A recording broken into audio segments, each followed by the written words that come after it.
जय जगन्नाथ दर्शक बंधु आपण मानक मो चैनल स्वागत।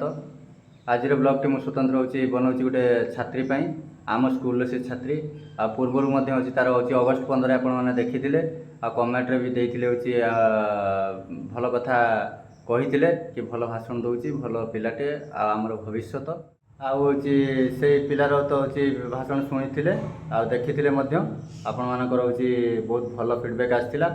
आउ से पिलाटी आम स्कूल सी स्टूडेंट आउ सब बड़ कथा है मो सांगर सी भाणीजी आउ मोर मध्य भाणीजी कह गले चलो आउ सी कौन भाषण दूसरी आप शुणु आउ शुणिकी तार हूँ उत्तरटा देवे आउ भिडियोटी मुझे अलरेडी कर सारी कहीं हूँ भिडियोटा हूँ जो कला बेले मु ब्लॉग कर नी तेणुक आज हूँ करदेली से ब्लॉगटा आउ भिडियोटी हूँ थिला मो पाखे मुझे देखौची आउ केमिति कौन छुआटी कहूँ आउ किछि आमर समाज को वार्ता दौची आउ किछि भविष्यत कथा कहूँ बहुत सुंदर लगे मो भिडियोटी से मुझे शेयर कली आपण मैंने देखंतु आउ कौन मते जणातु आ पिला को उत्साह करातु आउ पिला आगू बढ़ू आउ सी आम स्कूल स्टूडेंट नुह तो आम राज्य से स्टूडेंट से आगू बढ़ू आ बहुत आगू जाऊ से हूँ चाहूँगी आपण मैंने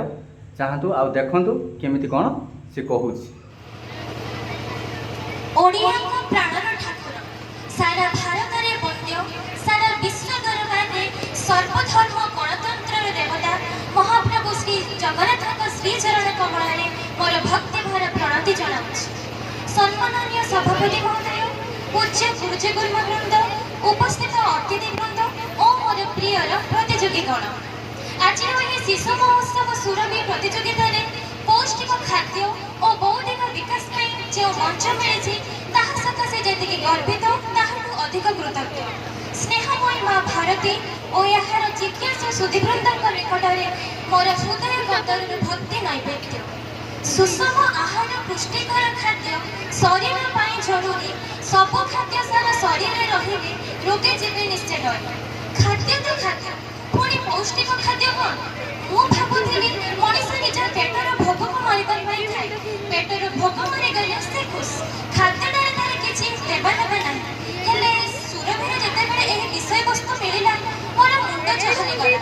अरे मु तो जानी मनीषर सर्वनिम्न आवश्यकता होची खाद्य वस्त्र बासगृह से दृष्टि यदि देखा खाद्य होची तार प्रथम आवश्यकता। खाद्य न खाइले मनीष मरीज खाद्य शक्ति और शक्तिर कार्य खाद्य न खाइले मनीष पक्षे कार्य करने कष्टकर हो पड़ बहुत अनाखन पर मो ज्ञातसार पूरा पौष्टिक खाद्य खाइले सब खाद्य सार अभाव दूर करने सहित शरीर मोटापण चर्बी अंश और रक्त शर्करा दूर कर साहाय्य होता है और यह शरीर हजम प्रक्रिया सहज कराई। अरे वाह ताहले तो पौष्टिक खाद्य एते बढ़िया पृथ्वी रे एमिति भी खाद्य अछि सब खाद्य सार गोटे सब खाद्य सार रे गोटे प्रकार पोषक ताहा कोनी शरीर रो हजम प्रक्रिया सहज करूछि शरीर रे मोटापण और रक्त शर्करा मध्य दूर करूछि।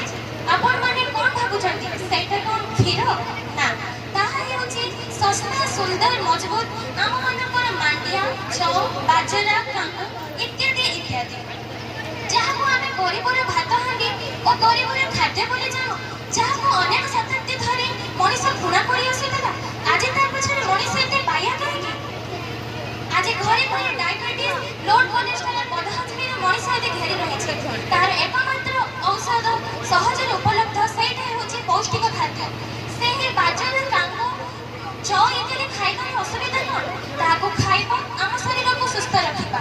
मु भाबुची आम समस्त पौष्टिक खाद्य निहाती आवश्यक। कथारे अछि जेपरि अन्न सेपरि मन जेपरि मन सेपरि चिंता जेपरि चिंता सेपरि कर्म जेपरि कर्म सेपरि अभ्यास जेपरि अभ्यास सेपरि चरित्र जेपरि चरित्र सेपरि भाग्य। बौद्धिक विकास पुणी कौन विकास को कहले तो उन्नति के बुझाए ए बौद्धिक विकास पुणी कहा बुझाए जिज्ञासा मन खोजी पाई बौद्धिक विकास कहले मानसिक स्तर विकास को बुझाए। अरे वाह पौष्टिक खाद्य खाइला फल आम मानसिक स्तर विकास एपटे आम मन रुदन दौचे बाहर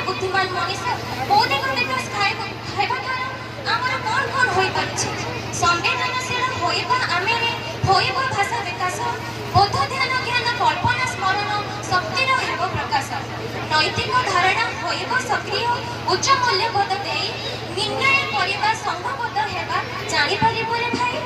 ଏହାର ଅର୍ଥ ବୌଦ୍ଧିକ ବିକାଶ ହେବା ଦ୍ୱାରା ଆମେ ସବୁ ଜିନିଷ ଜାଣିପାରିବା, କହିପାରିବା, ଚିନ୍ତା କରିପାରିବା, ଲେଖିପାରିପାରିବା ଓ ମିଳିମିଶି ଚଳିପାରିବା। ଏହା ହିଁ ତ ଜୀବନର ବଡ଼ ଉପଲବ୍ଧି। ଏସବୁ ଜାଣିବା ପରେ ମୁଁ ଭାବିଲି ନାଇଁରେ ବାବା ନାଇଁ, ସେ ନିଜ ଘରକୁ କୁରକୁରେ ପଛରେ ଘର ପଡ଼ିବ ନା ନାହିଁ, ଦରକାର ନାହିଁ ସେଇ ଜଳଖିଆ ପୋଡ଼ି ପିଆଜ ଖାଦ୍ୟରେ ଏଥର ମାଣ୍ଡିଆ ଖିଆ। ଓଡ଼ିଶାର ଅର୍ଥନୀତି ଅନୁସାରେ ଆଦିମ ଅଧିବାସୀଗଣ ଯାହାକୁ ନିଜର ଖାଦ୍ୟ ବୋଲି ଗ୍ରହଣ କରିଥିଲେ ତାହାକୁ ସରକାର ମିଲେଟ୍ ମିଶନ ମାଧ୍ୟମରେ ସାର୍ବଜନୀନ କାରଣ କରିବାକୁ ଚାହୁଁଛନ୍ତି। ଯେତେବେଳେ ଶିଶୁ ମାତୃଗର୍ଭରେ ସ୍ଥାନ ପାଏ ସେତେବେଳେ ତାର ବୌଦ୍ଧିକ ବିକାଶ ହେବା ଆରମ୍ଭ ହୋଇଥାଏ। ମାତୃଗର୍ଭରେ ହିଁ ତାର 70% ଉନ୍ନତି ହୋଇସାରିଥାଏ। ଠିକ୍ ସେହି ସମୟରେ ଯଦି ଆମେ ମାଆଙ୍କୁ ପୌଷ୍ଟିକ ଖାଦ୍ୟ ଖାଇବାକୁ ଦେବା ତାହେଲେ ଆମ ଦେଶରେ ଉନ୍ନତମାନର ଶିଶୁ ଜନ୍ମଗ୍ରହଣ କରିବେ। ସୂର୍ଯ୍ୟ ମିଶନ ଓ ଚନ୍ଦ୍ରଯାନ-3 ପରି ବଡ଼ ବଡ଼ କାର୍ଯ୍ୟ କରିପାରିବେ। ବିଶ୍ୱ ଅଲିମ୍ପିକ ଚାମ୍ପିୟନରେ ପଦକ ହାସଲ କରିପାରିବେ ଓ ସବୁ କ୍ଷେତ୍ରରେ ସବୁ ସ୍ଥାନରେ ନିଜର ବଳର ପ୍ରୟୋଗ ଦେଖି ନିଜକୁ ଉଚ୍ଚ ବୋଲି ମଣିପାରିବେ। ଆମେ ସମସ୍ତେ ଏକ ସ୍ୱରରେ କହିବା ପୌଷ୍ଟିକ ଖାଦ୍ୟ ଯାହାର, ବୌଦ୍ଧିକ ବିକାଶ ତାହାର। ଏତିକି କହି ମୋର ବକ୍ତବ୍ୟ ଶେଷ କରୁଛି। କହିବା ମଧ୍ୟରେ ମୋର କିଛି ତ୍ରୁଟି ଥିଲେ ଆପଣ